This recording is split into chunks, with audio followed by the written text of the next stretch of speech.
نحمدہ ونصلی علی رسولہ الکریم۔ دین میں کچھ چیزیں حقوق العباد سے تعلق رکھتی اور کچھ چیزیں حقوق اللہ سے۔ حقوق اللہ اللہ جل شانہ کے حقوق ہیں اور کسی شکل میں بھی ضائع نہیں ہونی چاہیے۔ دیکھیے نا، کچھ عوام کے انسانوں کے اوپر ہمسائیگی کے اعتبار سے یا انسانیت کے اعتبار سے کچھ تقاضے ہیں اور یہ تقاضے بھی اہم ہیں۔ ہمسایہ بیمار ہو جائے تو یہ بھی ایک ذمہ داری بن سکتی ہے۔ اسی طرح اگر آپ راستے میں جا رہے ہو تو کوئی بوڑھا شخص گر جائے، تعلق بھی نہیں، ہمسایہ بھی نہیں، اس کی بھی ذمہ داری ہوتی ہے۔ کچھ چیزیں اخلاقیات کے اعتبار سے بھی بڑی اہم ہوتی ہیں اور اخلاقیات کا دین میں بہت بڑا مقام ہے۔ کوئی شخص اچھے اخلاق کے بغیر رسول اللہ صلی اللہ علیہ وسلم تک اور پھر اللہ جل شانہ تک رسائی نہیں کر سکتا۔ برے خلق کے ساتھ تو جنت بھی نہیں ملتی، حضور تک رسائی اور اللہ تک رسائی تو تقریباً ناممکن ہے۔ میزان عمل میں جس چیز کا سب سے زیادہ وزن ہوگا، میزان عمل میں جس چیز کا سب سے زیادہ وزن ہوگا وہ اچھے خلق ہوں گے۔ تو اچھے اخلاق کو اختیار کرنا یہ مومن کا فریضہ ہے، اس لیے کہ آپ نے ارشاد فرمایا، پہلے تو اللہ جل شانہ نے آپ کے بارے میں فرمایا اِنَّکَ لَعَلَىٰ خُلُقٍ عَظِیمٍ۔ ہم نے آپ کو اخلاق کے اعلیٰ ترین مرتبے پر فائز کیا ہے۔ تو جس کو اعلیٰ ترین مرتبہ پر فائز کیا جائے تو معنی یہ ہوا کہ اس کو اللہ جل شانہ نے وہ اشیاء کہ جو اللہ کو سب سے زیادہ پسندیدہ اپنے محبوب کے اندر داخل کر دی، اور یہ اخلاق اللہ کو بہت پسند ہے۔ پھر فرمایا، آپ نے یہ فرمایا بُعِثْتُ لِأُتَمِّمَ مَكَارِمَ الْأَخْلَاقِ، میں اخلاق کی تکمیل کے لیے اور ان کو انتہائی اعلیٰ مقام تک پہنچانے کے لیے، ایک چیز کی تکمیل، پرفیکشن، اس کے لیے میں دنیا میں آیا۔ تو اخلاق کا جو تعلق ہے یہ انسانوں کے ساتھ ہوتا ہے، یہ انٹریکشن ہے ایک انسان کا دوسرے انسان کے ساتھ کہ وہ کیسے۔ تو حقوق اللہ جو ادا نہیں کرتا تو وہ بہت بے ادب اور بے سمجھ ہوتا ہے، اور جو حقوق العباد ادا نہیں کرتا تو اس کا دین بھی ناقص ہوتا ہے۔ اچھا، اب میں آپ کو ایک مشکل بات میں ڈالتا ہوں اور امید ہے کہ آپ اس میں غور فرمائیں گے۔ ایک شخص کسی جگہ چلا گیا، وہاں پر اس کو کھانا نہ ملا، اور وہ یورپ کا کنٹری تھا تو وہاں پر حلال گوشت نہیں ملتا تھا، تو اس نے وہی گوشت کھانا شروع کر دیا جو وہاں پر ملتا تھا، نہ اس پہ ذبیحہ کا پتہ، نہ اس پہ اللہ اکبر۔ اب چاہے وہ بکرا تھا، گوٹ تھی، کوئی چیز، ایک گائے تھی، بھینس تھی، تو چیز تو بالکل حلال تھی، لیکن چونکہ اس کو اللہ کے نام سے نہیں تو اس لیے وہ حرام ہو گئی۔ تو اس کو حرام کھانے کی عادت پڑ گئی، تو یہ اب حرام کھاتا ہے اور اس کے اوپر ندامت بھی ہوتی ہے، پر مجبوری ہے، کھا لیتا ہے، اور پھر دیکھیے اس مجبوری کو شریعت تسلیم نہیں کرتی، جس کو عادت پڑ گئی۔ کسی اور جگہ میں منتقل ہوا تو وہاں اس نے دیکھا کہ وہاں گوشت ہی اس کا ملتا ہے سور کا، تو اس نے سور کا گوشت کھانا شروع کر دیا۔ اب وہ تو حلال ہو ہی نہیں سکتا کہ اس پر بسم اللہ اکبر پڑا جائے، وہ تو نجس ہے، اس کی ہر سے نجس ہے، تو یہ سور کا گوشت کھاتا ہے، اس کے ساتھ پھر اپنے دنیاوی کام کاج کرتا ہے، کبھی اس کو پتہ لگتا ہے کہ جمعے کی نماز بھی پڑھ لیتا ہے۔ اس کے بالمقابل ایک شخص جو ہے وہ پاکستان میں کراچی میں، اور اس نے تندرستی کے زمانے میں کچھ اس طرح کا کام کر لیا کہ اس کو سود لینے دینے کی عادت پڑ گئی۔ اب وہ سود کی وجہ سے وقتی طور پہ تھوڑا سا متومر یعنی امیر ہوا، اور پھر اس کے بعد مال آنے لگا۔ ویسے تو اللہ جل شانہ فرماتے ہیں کہ سود سے مال کم ہوتا ہے اور زکوٰۃ سے مال بڑھتا ہے۔ نظر کے ہمارا مشاہدہ ہے کہ جب ہم زکوٰۃ دیتے ہیں تو مال کم ہو جاتا ہے، لیکن اللہ فرماتے ہیں بڑھتا ہے، اور سود سے مال بظاہر تو آتا ہوا دکھائی دیتا ہے لیکن کم ہوتا ہے۔ اب اس نے کیا کیا کہ سود پر لینا دینا شروع کر دیا اور مال اس نے کمایا۔ اچھا، یہ ایک دوسری شکل ہوگی، ٹھیک ہے۔ میں نے کہا میں آپ کو ذرا مشکل میں ڈالوں۔ اب آپ دیکھیے کہ وہ شخص جو امریکہ میں یورپ میں تھا، اس کے اوپر بھی کوئی تبلیغی جماعت کے لوگ آئے تو انہوں نے کہا کہ دیکھو تو بالکل حرام ہے سور کھانا، اور تو بالکل حلال مال سے بھی خریدنا حرام ہے، کسی طرح بھی وہ نجس ہے، دوا کر کے بھی وہ تو ہے ہی حرام۔ اس کو ندامت شرمندگی تاری، اور اس نے اللہ کی بارگاہ میں درخواست کی کہ اللہ مجھے معاف کر دے۔ دوسری شخص نے جو کراچی میں تھا وہ سود کے مال کے اوپر پل رہا تھا اور اس طرح آگے بڑھ رہا تھا۔ وہاں بھی ایک بزرگ اس کو ملے، نے کہا یہ تو سود جو ہے اس میں تو کبھی برکت نہیں آتی، یہ تو اللہ کے ساتھ ہر بلانی جنگ ہے۔ اس پر ندامت طاری ہو گئی، اور اس نے اللہ کی بارگاہ میں درخواست کی اللہ میرا گناہ معاف کر دے۔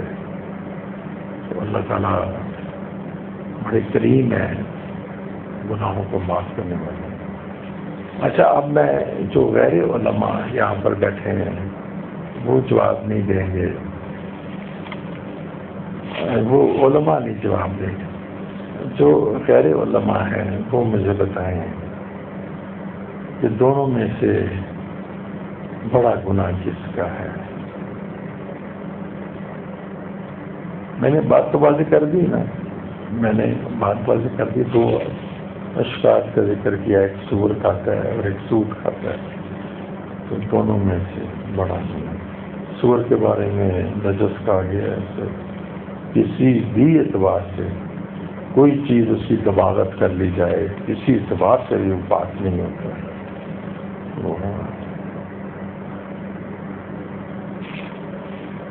اچھا، اب میں عرض کرتا ہوں کہ وہ جو صرف طالب علم ہے اور جیسے ثانیہ میں رابعہ میں، لیکن وہ عالم نہیں، ابھی دورہ حدیث نہیں کیا، وہ بتائیں مجھے، کہ آپ دورہ حدیث کر رہے ہیں؟ شاباش، سود، ٹھیک ہے، آپ بتائیں۔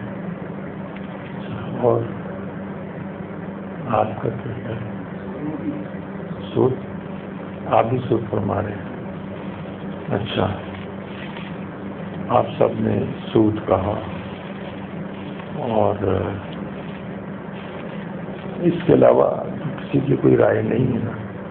ٹھیک ہے، علماء بھی کلام کر لیں، آپ کلام کر لیں، سود۔ اچھا، یہ جو جواب آپ نے دیا نا، اس بالکل جو آپ نے سود کو بڑا گناہ کہا، تو یہ جواب آپ نے میری سوچ اور سمجھ اور فہم کے اعتبار سے بالکل درست اور صحیح دیا۔ اگرچہ کہ سور کھاتے ہوئے کراہت زیادہ آتی ہے، کہا اس کا مال حرام ہے، تو اس میں کراہت کا درجہ اہل تقویٰ کو پیدا ہوتا ہے، عوام اس کو سن کے آگے چلے جاتے ہیں۔ لیکن یہ کہا جائے یہ شخص سور کھاتا ہے، اور کہ تم جاؤ گے تو سور کا گوشت تمہیں کھلائے گا، تمہیں اتنی نفرت ہو جائے گی کہ تم فوراً، کیونکہ ہمارے معاشرے کے اندر وہ آدمی جو آپ کو بتاؤں، جو ہمارے معاشرے میں وہ آدمی جو سود کھاتا ہے، کیا آیا سود کھانے والا سور کھاتا ہے؟ نہیں کھاتا۔ سور کھانا اتنا بڑا تانا ہے مثلا جو لوگ سود کھاتے ہیں وہ کیا آیا اس سود کے پیسے سے سور خریدتے ہیں؟ سور خرید کر تو نہیں کھاتے نا، ان کو بھی سود کھانا تو ہضم ہو جاتا ہے لیکن سور نہیں۔ تو اس سب کے باوجود آپ نے یہ فرمایا کہ دونوں کا جب تقابل کیا گیا تو بڑا گناہ کون سا ہے؟ سود کھانا۔ یہ بات ختم ہوگی۔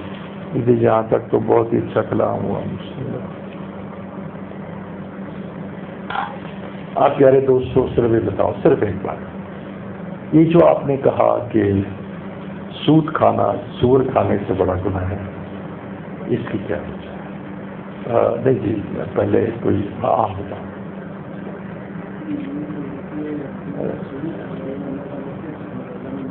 جی بالکل جی ہاں، تو سوال پتہ لگا کہ دونوں میں ایک سور کھاتا ہے اور ایک سود کھاتا ہے، تو دونوں نے اللہ سے معافی مانگ لی۔ میں نے عرض کرنا تھا کہ ان دونوں میں سے بڑا گناہ کون سا ہے؟ تو آپ سب نے کہا کہ سود کھانا۔ میں نے کہا درست ہے۔ اچھا، اب سوال یہ ہے کہ اس کی کیا وجہ ہے کہ سود کھانا سور کھانے سے زیادہ بڑا گناہ ہے؟ وہ لوگوں کے ساتھ دھوکہ کر رہے ہیں، مطلب اپنا اخلاقی برائی کر رہے ہیں، اخلاقی رہے ہیں کوئی بات کو آپ کو بلی بات اور جو مرضی بولنا چاہے سوائے علماء کے، تو علماء بول سکتے ہیں کہ تو بیٹا جب سور کھاتا رہے گا تو باقی ساری چیزیں اس کی حلال ہو جائیں گی۔ سور کھا کے جب عبادت کرے گا تو وہ بھی قبول نہیں ہوگی، نماز میں۔ اچھا سوائے عبدالرسیف کے باقی سب بولیں، عبدالعزیز کے سوائے سب بولیں کہ اپنی حضرت آپ بھی بول سکتے ہیں۔ کیا سور کھانے میں حقوق العباد طلب ہوتے ہیں؟ نہیں ہوتے، اور اللہ کا حق طلب ہوتا ہے، اور اس میں سود کھانے میں اور کوئی بتائے اس بارے میں؟ بس ایک عبدالرسیف تم بتاؤ۔ تو آپ سے تو سوال یہ کیا گیا تھا کہ ان دونوں میں سے آپ نے فرمایا کہ سود کھانا زیادہ کبھی اور حرام ہے، اور معلوم کیا گیا تھا کہ اس کی جو قباحت اور حرمت میں شدت بالمقابل سور کے وہ کیوں ہے؟ تو وہ سوال تھا۔ نحمدہ و نصلی علی رسولہ الکریم۔ یہ جو بچہ ہے کیا نام ہے اس کا؟ عزیر کو 1000 کا انعام دے دو۔ اس نے بالکل صحیح جواب دیا۔ اس کی بہت سادہ سی بچہ ہے۔ لیکن میں عرض کروں کہ پہلا ہم سور کا تذکرہ کرتے ہیں۔ شاباش، ماشاء اللہ، ٹھیک، میرے سے لے لینا، ماشاء اللہ۔ دیکھیے، جس وقت آدمی سور کھاتا ہے تو سور ایک انفرادی گناہ ہے، اور کسی کو تکلیف تو نہیں پہنچاتا، کسی کے ساتھ جھوٹ تو نہیں بولتا، کسی کے ساتھ دو نمبری تو نہیں کرتا، کوئی گبن تو نہیں کرتا، کوئی مسلمان کے پیسے پر ناجائز قبضہ تو نہیں کرتا، کہیں اس کو سود در سود پیسے میں مبتلا کر کے اس کا اصل زر ہمیشہ کھاتا رہتا ہے۔ جیسے ابھی ہم نے سلائی والی مشین، حضرت یقین جانیے گا کہ اس نے کہا حضرت میں مشین لے چکی 2.5 سال ہو گئے، سود بھی بڑھتا چلا جاتا ہے، میں محنت بھی توبہ اس محنت کش کی محنت کھاتا ہے۔ پھر وہ ہم نے صاحب سے کہا، انہوں نے اس کا سارا سود اتارا، اس کو اچھاڑ دیا۔ وہ اس طرح اس کا گلا گھٹا ہوا، اس طرح اس کے اوپر تقاضا ہے، اس محنت کا شہرت کی جو بیوہ ہے اپنے بچوں کی، اس کو حیا اور شرم نہیں کہ اس کا سود کھاتا ہے۔ تو سور کھانے والا تو نہ تو کسی کا حق توڑتا ہے، نہ بیوی کا حق، نہ کسی انسان کا حق، یہ حقوق اللہ میں سے ہے، وہ اللہ جل شانہ کا عام طور پر ہے۔ یہ بات واضح ہوئی۔ اس کے اوپر ایک ہی بات ہے کہ اس نے اللہ جل شانہ کے حکم کی نافرمانی کی ہے، اس نے سور کھایا ہے۔ جب سور کھائے گا تو اس کے اندر پھر حرام کی خواہش پیدا ہوگی، زنا کی، شراب کی، تو جو اس کے لیے سراپا ہلاکت ہے۔ پھر سور کھا کے نماز کہاں پڑھی جائے گی؟ جمعہ اور ذکر۔ سور کھانے کے بعد دل میں شکاوت و سختی آئے گی۔ یہ ساری چیزوں کا تعلق انسان کی ذات سے اور اس کے ذاتی اعمال سے ہے، اس کا تعلق حقوق العباد سے نہیں ہے۔ اب سنیں، اب آ جائیے، جیسے انہوں نے ایک بات کہی، بہرحال وہ کسی درجے میں طبیعت کا ملان تو نہیں تھا تو اس کا تذکرہ کروں کہ کسی مجبوری میں پھنس گیا، لیکن مسلمان کے لیے مجبوری تھی، یہ کوئی مجبوری نہیں ہے۔ وہ اس کے بالمقابل دیکھیں، ایسی اس کی مجبوری اس لیے نہیں ہے کہ آج کل ایک طبقہ جس کو ویجیٹیرین کہتے ہیں، وہ سارا سال ویجیٹیبلس خریدتے ہیں۔ تو یہ جو اناناس نہیں، یہ جو ناریل ہوتا ہے، اگر سارا سال ایک آدمی ناریل استعمال کرتے، اس کا پانی، کوئی نہ اس کو دماغی اور نہ جسمانی کمزوری ہوتی ہے۔ تو ایسے اللہ تعالیٰ نے چیزیں پیدا کی ہیں، تو مجبوری نہیں ہے، لیکن بہرحال یہ ہے کہ وہ ادھر پڑ گیا اور مجبور ہو گیا اور ساتھیوں میں گر گیا۔ تو اب جب اس کو عقل اور شعور بیدار ہوا تو یہ اللہ رب العزت سے معافی مانگنے لگا۔ اس نے کہا اللہ میں سور کھاتا رہا اور میں تجھ سے معافی مانگتا ہوں۔ اس نے وضو کیا اور وضو کرنے کے بعد 2 رکعت نماز نفل برائے توبہ پڑھا۔ تو اب آپ مجھے بتائیے کہ اللہ جل شانہ اس کے ساتھ کیا معاملہ کرے، بتائیے جی؟ اور کوئی کیا معاملہ ہے؟ خدا کے واسطے بتائیے، ساری عمر گزر گئی حفاظت، اس کی بخشش کا معاملہ کریں گے۔ یا عبادی الذین، یا عبادی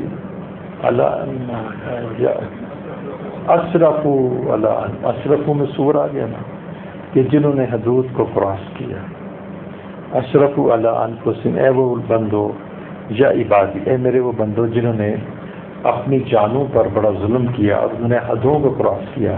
کہ کھانے کے لیے حکم تھا کہ بھی حلال جانور سے کھاؤ اور تو حلال طیبہ، اور تم اس کے اندر کراس کر کے تم نے سور کی طرف چلے گئے۔ تو یہ وہ لوگ ہیں کہ جنہوں نے اسراف کیا، حدود کو کراس کیا۔ ان کو کہا اے بندو لا تقنطوا من رحمت اللہ، تم اللہ جل شانہ کی رحمت سے مایوس نہ ہو۔ ان اللہ یغفر الذنوب جميعا، جتنے بھی دفعہ تم نے سور کھایا، جتنی دفعہ چاہے 100 دفعہ 1000 دفعہ، اور تم چونکہ اس سور سے توبہ کرتے ہو، اس حرام کھانے سے، تو ہم سارے کے سارے تمہارے گناہ معاف کر دیں۔ ٹھیک ہے، انہ هو الغفور الرحیم، بے شک وہ۔ اب دیکھیے اس نے جیسے ہی سجدے میں پڑا تو اس کے سارے گناہ معاف ہو گئے۔ جب سور کھانے کے بعد، اب سور کھانے سے وہ کسی کو تکلیف نہیں پہنچاتا، کسی کی دل آزاری نہیں کرتا، کوئی تکبر کا معاملہ نہیں کرتا، یہ اس کی اپنی ایک بری خصلت تھی، عدائد سے محرومی تھی، اس سے صرف حقوق اللہ ٹوٹا، اور اس کے ساتھ ساتھ اس سجدے میں اللہ سے بہت رو رو کے معافی مانگی۔ اللہ نے اس کو پاک کر دیا اور ایسے کہا کہ میرے بندے تو نے کبھی سور کھایا ہی نہیں۔ گناہوں سے توبہ کرنے والا ایسا ہے جس نے گناہ کیا ہی نہیں۔ ان اللہ یحب التوابین، پیار کرتے ہیں اللہ تعالیٰ ان لوگوں کو کہ جو توبہ کرتے ہیں۔ یہ بات ختم ہوگی۔ اب آئیے اس شخص کے ساتھ کہ اس کو توبہ کی توفیق میسر آئی، اس نے کہا کہ تم تو سود لیتے ہو۔ اب میرے پاس ایک شخص ایک میرے پاس آیا، شاید آپ تو جان بھی لیں اگر میں اس کا تذکرہ کروں۔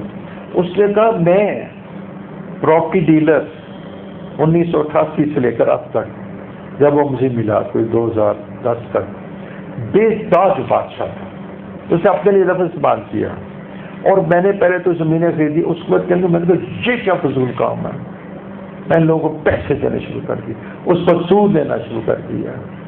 اللہ کی شان اس نے مجھے بتایا کہ میں نے کھربوں روپے اس سے کمائے، اور اس کے بعد پھر کیا ہوا کہ یہ زمانہ پلٹ گیا، اس لیے کہ اس نے نیک ماں کا دودھ پیا ہوا تھا اور وہ کسی اللہ والے کے ہاتھ پہ چڑھ گیا، اس نے پھر کوئی آوزاری کی، اور جب وہ میرے پاس آیا تو وہ کہہ رہا تھا کہ اتنے خربوں کا میں مقروض ہو چکا ہوں، اور اب میرے حال ہے کہ میں مسجد اس لیے نہیں جاتا کیونکہ وہ مجھے یوں دیکھ رہا ہوتا ہے، تو میں کہتا ہوں میرے گھر میں جب ٹیلی فون کی گھنٹی بجتی ہے تو میری بیوی اور ہم سب، تو اس کو میں نے پھر یہ بات میں آپ کو بتا دیتا ہوں، اس کو میں نے کہا تھا کہ بیٹھ جاؤ اور 1,00,000 دعا پڑھو، ربی انی ظلمت نفسی فاغفر لی، کیونکہ سود جو ہے یہ بھی ظلم ہے، شرک کی طرح یہ بھی ظلم عظیم ہے۔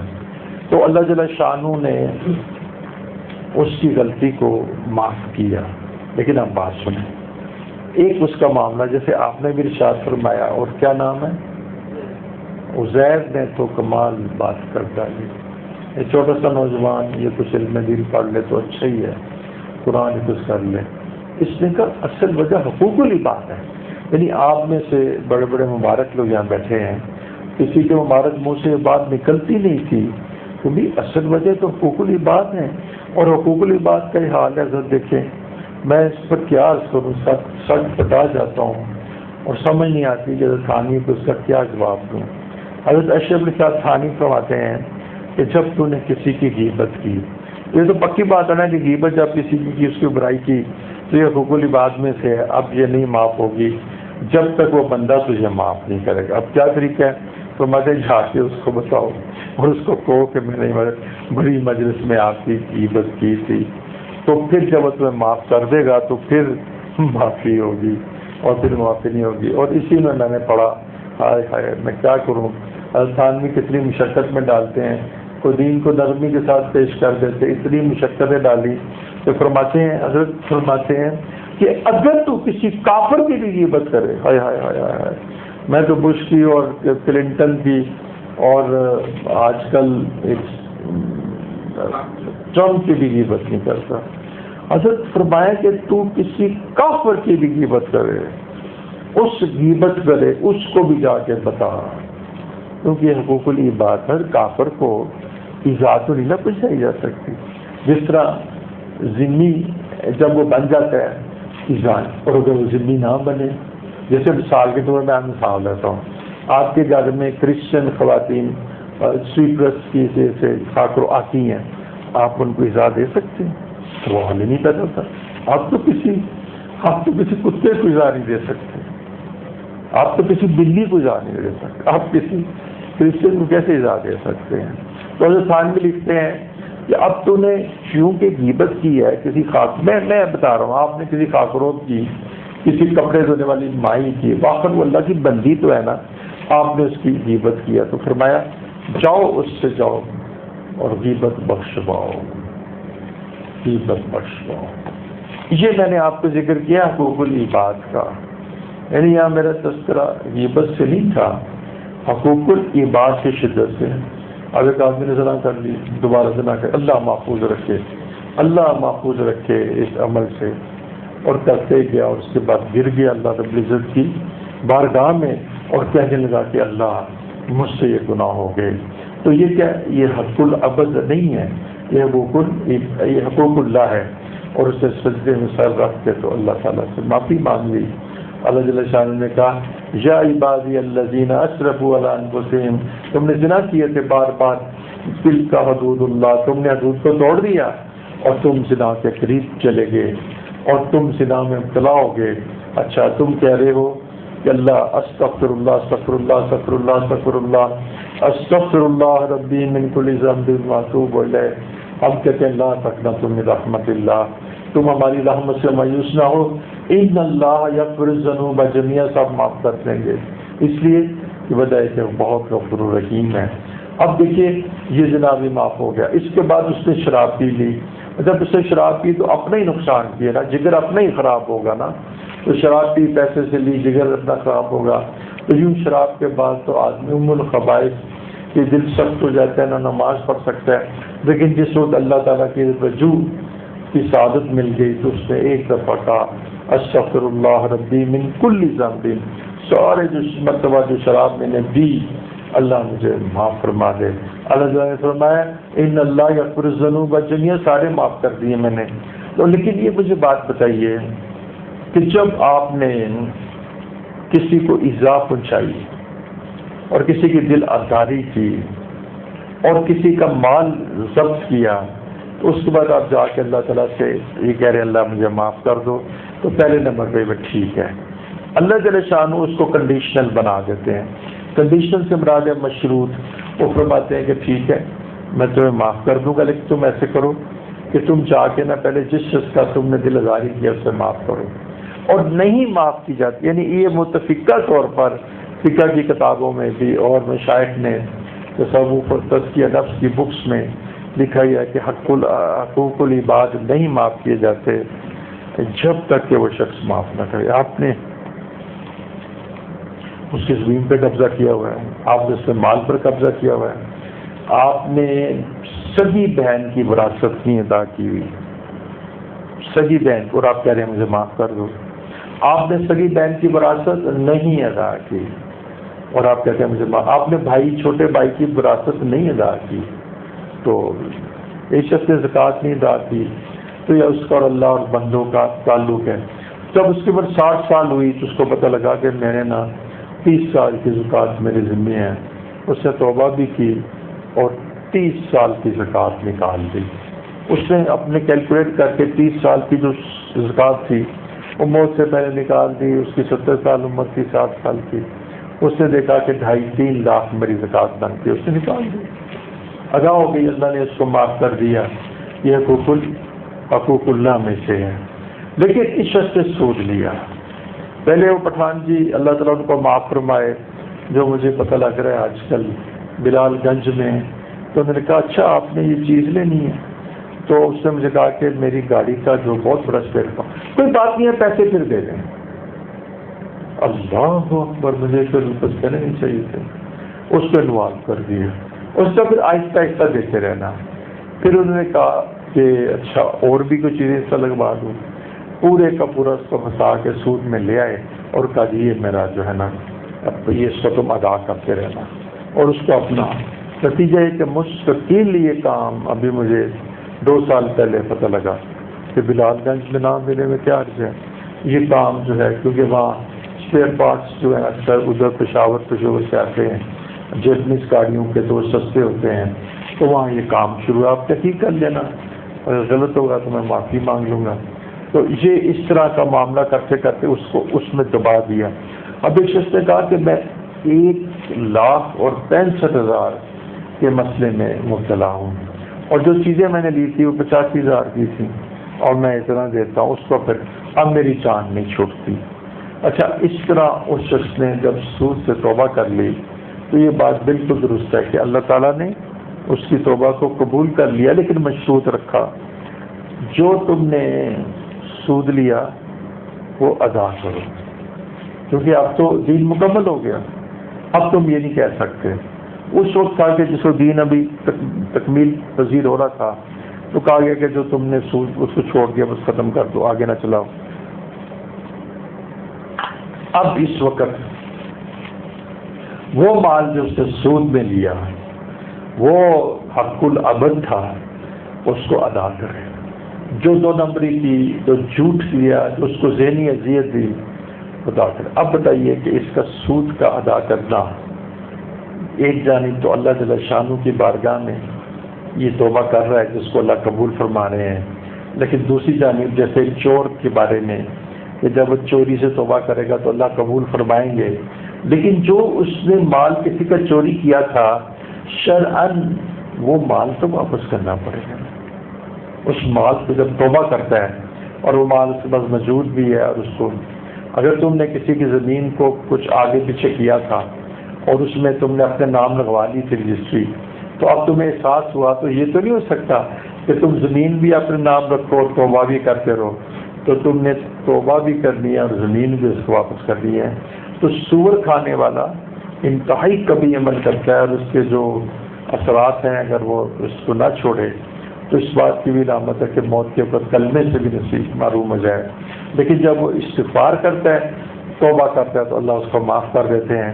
وہ حق العبد اور حقوق العباد کا کوئی تعلق نہیں ہے، لیکن یہ جہاں اللہ رب العزت سے کہ یہ حرب تھا، اللہ سے لڑائی تھی، یہ شرمندگی کے ساتھ توبہ کر کے جھکتا ہے اور اللہ رب العزت اس کو معاف کرنے لگتے ہیں، تو اس کی معافی کو مشروط کر دیتے ہیں کہ جن لوگوں کے حقوق اس نے سلب کیے ان کو دو۔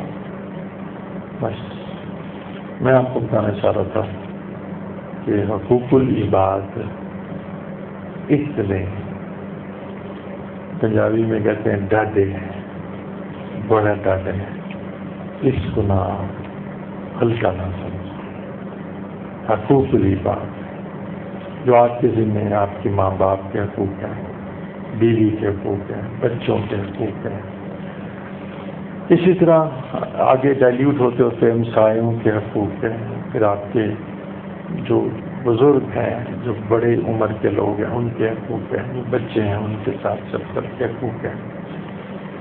اس حقوق کو بہت اہمیت کے ساتھ اور بہت زیادہ اس کو دین کا انتہائی نمایاں اور عام حصہ سمجھ کے کہ اللہ جل شانہ نہیں معاف کریں گے جب تک کہ بندہ نہیں معاف کرے گا۔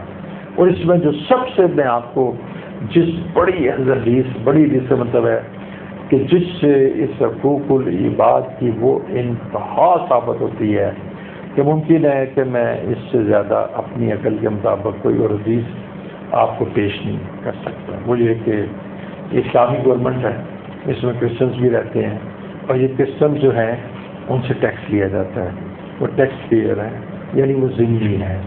ذمہ کا مطلب ہے وہ ٹیکس ادا کرتے ہیں۔ وہ ٹیکس کیوں ہے کہ ہم ان کی حفاظت کریں گے، ان کی پروٹیکشن کے لیے، ان کی حفاظت کے لیے۔ اب ہوا یہ کہ ذمہ ہے، کمزور ہیں، اقلیت ہیں اور بہت ہی کم ہے، ڈپینڈ کرتا ہے کون سی اقلیت ہے۔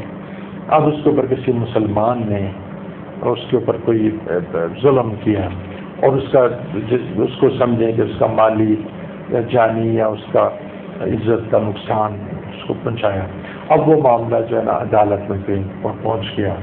عدالت نے بھی اس میں جسے کہتے ہیں نا باعث یعنی ذرا اس طرح کہ بھئی وہ اس کو کہ یہ تو ذمہ ہے اور غیر مسلم ہے، اس طرح ٹریٹ کر کے جج نے بھی اس کو انصاف نہیں دیا۔ آپ سمجھ رہے ہیں، اس کو انصاف نہیں دیا۔ اللہ علماء کرام تشریف فرمائے ہیں، حضور صلی اللہ علیہ وسلم ارشاد فرماتے ہیں، قربان جائے، اس کو انصاف نہیں ملا۔ یہ اللہ کا بندہ تھا، یہ اللہ کا بندہ تھا، کرسچن تھا، جو بھی تھا، اللہ کا بندہ تو تھا، اس کو اسلامی عدالت میں انصاف نہیں ملا۔ ایسے نہیں ہونا چاہیے۔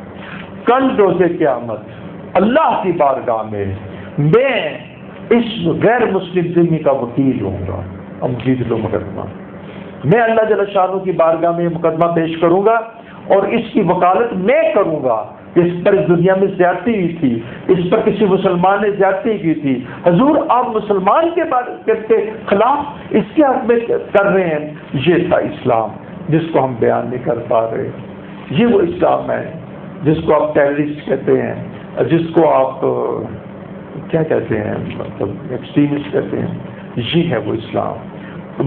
میری کیا کہتے ہیں ہاتھوں میں ہاتھ پاؤں پھول جاتے ہیں کہ دیکھیے ایک تو غیر مسلم ہے اور ایک وہ مسلم عدالت کے اندر اس کو نہیں ملا گیا، لیکن چونکہ اس کے پاس ظلم ہے، حضور صلی اللہ علیہ وسلم فرما رہے ہیں تو تم فکر نہ کرو، تمہارا کیس میں آن دا ڈے آف ججمنٹ روز قیامت پریزنٹ کروں گا، اور پریزنٹ کون کروں گا؟ میں، اور تمہارا وکیل کون ہوگا؟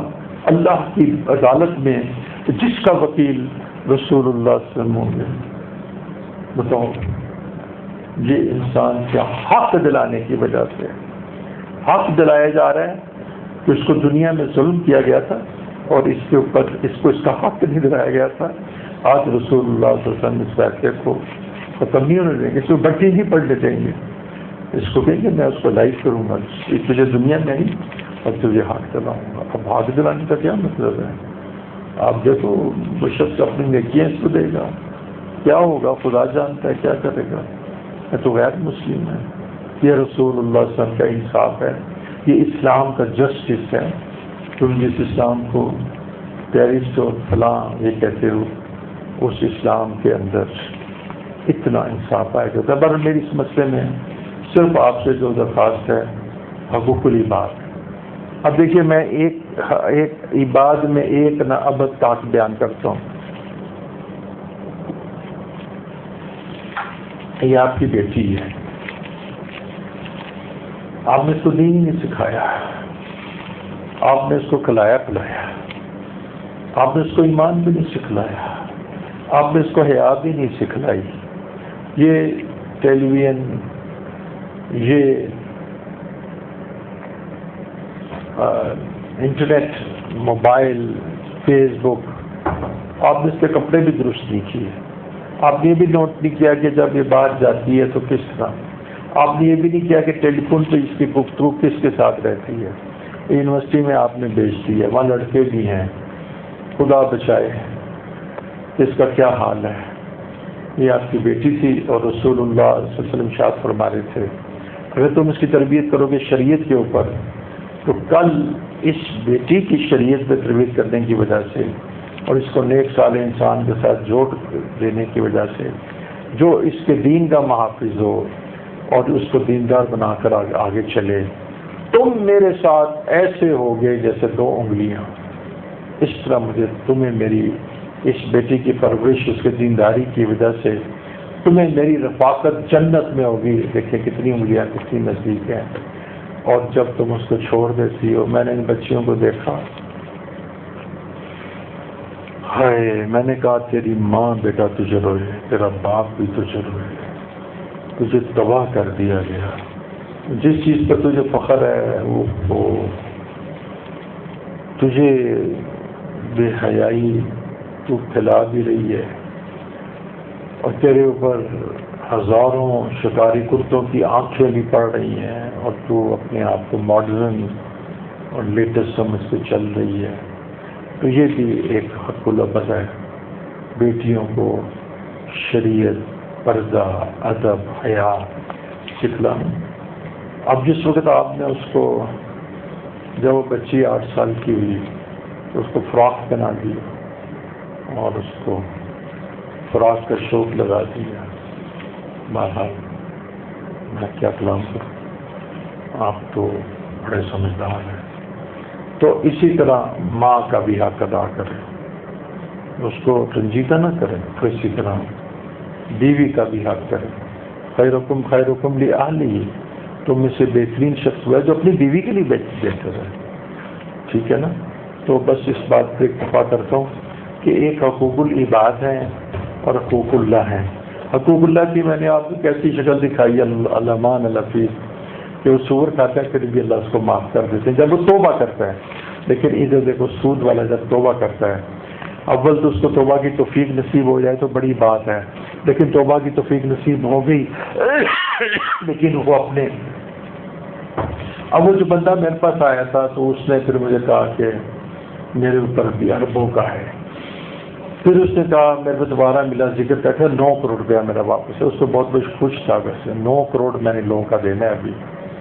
تو جب تک وہ لوگوں کی ساری ادائیگی نہیں کر لے گا وہ اس سے باہر نہیں آئے گا, جس کی وجہ سے وہ لٹکا ہوا ہے توبہ کے اندر. لیکن اللہ تعالیٰ اس کی اس نیت کو کہ اس لوگوں کو واپس کر رہا ہے, اللہ تعالیٰ اس کی مغفرت فرما دیں گے. لیکن ہے وہ مشقت کے اندر پڑا ہوا. تو جب تک وہ اللہ کے بندوں کو راضی نہیں کرے گا اس وقت تک مرغی لینے آپ آئے. تو اس نے کیا کیا کہ اس میں تڑکی کو چینج کر دیا اور وہ وزن جو بنا وہ تھا 2 کلو 50 گرام. وہ اصل میں تھا وہ اصل میں تھا 2 کلو 10 گرام. تو اس نے 40 گرام آپ سے زیادہ لے لیے. اس پر تقی سبحانی صاحب دامن برکاتہم عالیہ نے لفظ زبان فرمایا کہ یہ 40 جو گرام کے پیسے اس نے زائد لے لیے ٹرک کی تبدیل کرنے کی وجہ سے. تو فرمانے لگے سور کی طرح حرام ہے. میں نے خود ان کی زبان کر دیا. یہ جو تم سوچ رہے ہو کہ میں نے حرام مان لے لیا, وزن تم نے 500 گرام دکھا کے ہے وہ تھا 400 گرام کم تو بڑھا کے, تو یہ تو پیسے 400 گرام کے تم نہیں لے سکتے تھے.